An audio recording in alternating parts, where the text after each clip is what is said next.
Қазақ хандығы алтын тақ. Алмас қылыш кино дастанының жалғасы.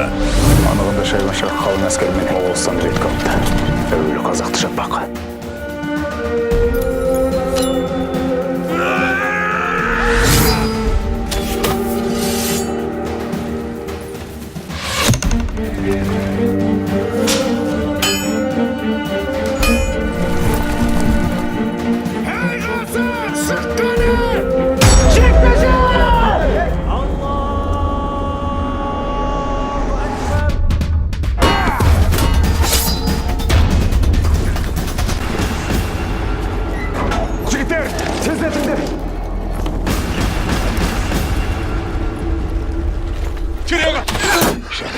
Қазақ хандығы алтын тақ.